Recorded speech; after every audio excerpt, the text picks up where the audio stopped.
Hey, Bulls and Bears, what is happening? It is Tuesday, June 7th, 2022. Thank you to everyone that participated in the survey. You are going to help out this channel tremendously. Thank you very much for all the feedback, all the comments, and just clicking one of the survey options. Technically, it's called a poll, and I'm going to put that down right down below this video in description for those of you that haven't taken the poll. Here's what it is, and if you haven't done it, please do it to help me out. And by helping me out, it helps you out because then you tell me what kind of content you want, and then I can gear towards that. I can lean towards that type of content that's being voted on. But here's what we got so far with over 1,000 people looking at it. Now, the intention of this was to try to figure out why there's not more engagement on the channel, why the channel's not growing, especially when I look at some other channels that are growing a lot faster than mine, actually some 10 times bigger than mine, and some of those other channels have been wrong about some pretty important topics. For example, I know a channel, I won't put anybody on blast, but I know a channel that's been predicting a home price decline, crash for like 3 or 4 years now, and another channel, actually the same channel, that was predicting automobile prices to crash. They did a video where they showed like all these different cars that were out at some lot somewhere, and these channels have been growing rapidly, even though they've been wrong, and we've been right about most things on this channel. Home prices continue to rise, been correct for 3+ years. Automobile prices continue to rise, been correct for 3+ years. Savings collapsing, the U.S. consumer running out of money, been correct now. We saw those numbers just a few reports ago. We've been right I'd say 98, 99% of the time. So it's kind of boggling to figure out why we're not growing like some other channels, but you have helped me tremendously, and I think I found the answer as to why we haven't been growing like we expect. And here is the poll that many of you participated in. And again, thank you for participating. Let me read it. Hey, Bulls and Bears, I need your help. Please give me your opinion on this channel's content. This channel is barely staying alive, and it looks like I need to make some big changes. Which type of content do you find the most helpful from the list below? And this was surprising to me. Option 1, inside the monetary system / the Fed / money creation, one of the lowest. So people are probably tired of hearing about the Fed. Everybody's talking about the Fed, so I can understand. What investors are saying, this one really surprised me. What Peter Schiff says, what Warren Buffett says, etc. The lowest. And I can, now that I'm looking at it, I can understand that. What type of advice or what type of reference is a billionaire going to have or a multimillionaire going to have for most of us, right? They don't know the struggles of the middle class or the working class. So people want to hear less from these billionaires and investors and more of just analysis and the following. Well, second place, or the second highest, option 3, predictions on where prices are headed. Homes, autos, we've been very accurate about that. It's going to be inflationary, and I continue to see inflation in autos and in housing. The rates are not being driven up quick enough, raised quick enough to stop this inflation, in my opinion. We'll see if we continue to be right. We'll go to the end of the year, and we'll see how that plays out. But the number one answer from all of you, over 1,000 people chiming in, solutions and tips on surviving, thriving in tough economic times.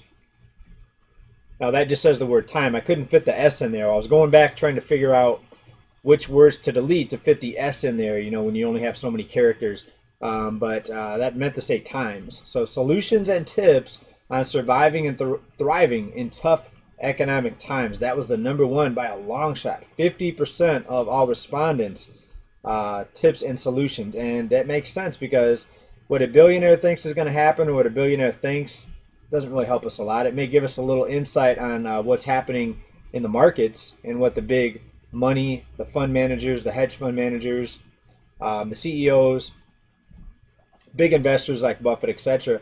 It'll give us a hint on what they're going to do, and that may give us some direction on what's going to happen with the markets.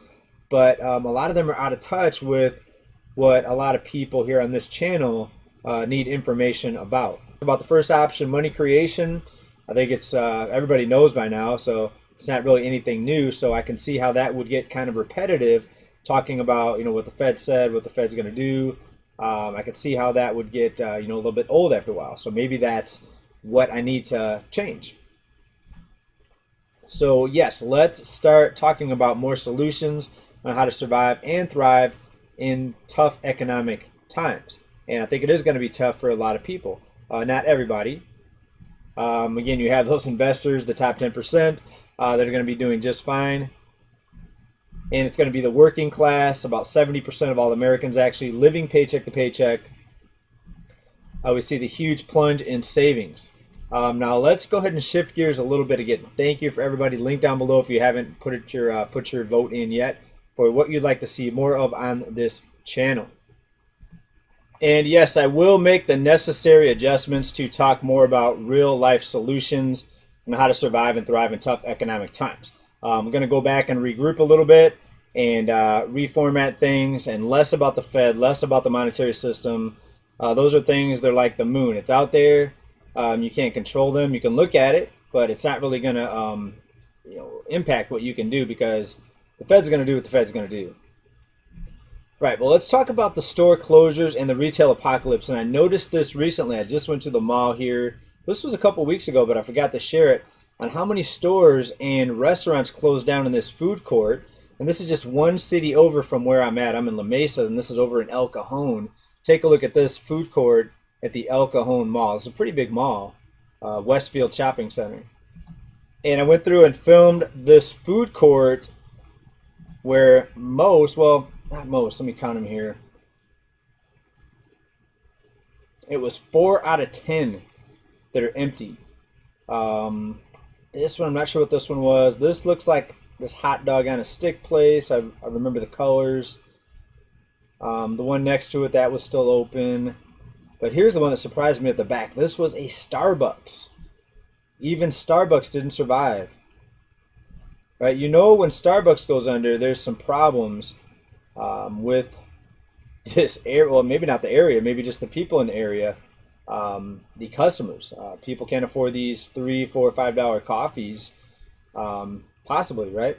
And it's funny too, because in this same mall, another coffee place called Coffee Bean also closed down. So now this mall in El Cajon has 0 coffee places, and we know that coffee places have been exploding over the past 10, 15 years with the popularity of Starbucks and all these tricked out coffees where people want their coffee to taste like candy, and they want to get their caffeine fix with a whole bunch of sugar and pay, like, again, $3, $4, $5 in some cases. So yeah, that surprised me. I haven't been to this mall, had not been to this mall in a while, so I was really surprised.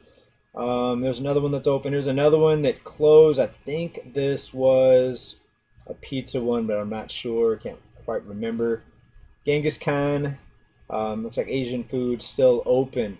Also in this same mall, later on my little walk here, other stores had closed down. There's a shot of the food court. I know it's really shaky. I'm sorry. 4 out of 10 in the food court did not make it. Later on, there was an area in the mall where about 4 out of 6 stores in this little corner of the mall were closed. There's one. There's another one that looks like a child's play area. And we've been talking about this for a while. The retail apocalypse, of course, in 2020, with all the checks that were sent out, all the stimmies, with the shutdowns that we had, people were able to save up money, and they went out and spent less because travel was shut down in many cases. That one there that we just showed, let me rewind. That one used to be at Macy's. Macy's closed down in this mall. We know a lot of the Macy's went under. And you know what's going to happen? Things are going to get a lot worse from here. Also, it was just a few months ago, I showed you guys a little shopping plaza where 5 out of 5 stores were closed in this little strip mall. And these were local and small businesses. These were not national chains. And, these closures are happening while the consumer still has some money. So combine this with the crazy, outrageous cost of living that we're seeing right now, and everywhere you look, everything's more expensive.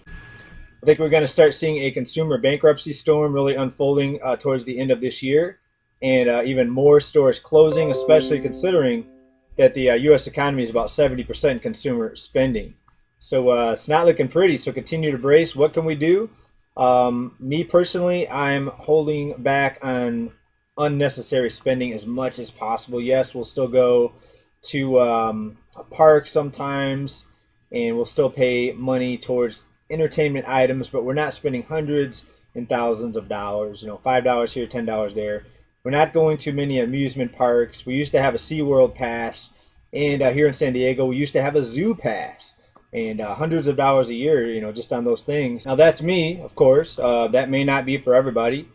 Some people are addicted to entertainment. Some people have to go to sporting events. Some people have to go to amusement parks.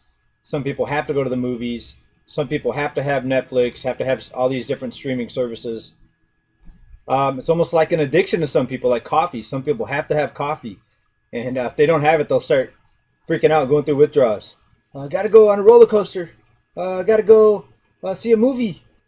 So if we want to talk about real solutions, I think there's things in all of our lives that we can consume less of, including things that we look at on a screen, things that we do, things that we eat.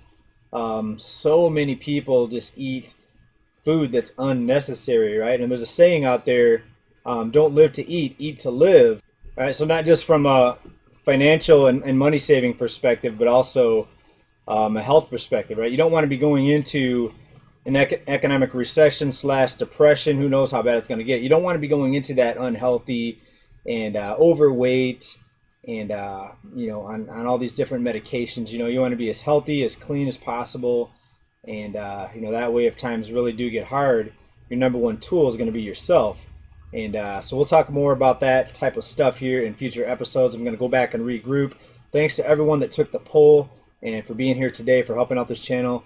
Please share these videos, like and subscribe if you haven't already. I think more than half of the people that watch the videos, they're not logged into YouTube, so they can't actually subscribe. They're just probably hitting a notification or clicking on an alert, but they're not logged in on their phone or their mobile device or their PC, so they're not subscribed. So if you're not subscribed, please log in, create an account if you don't have an account.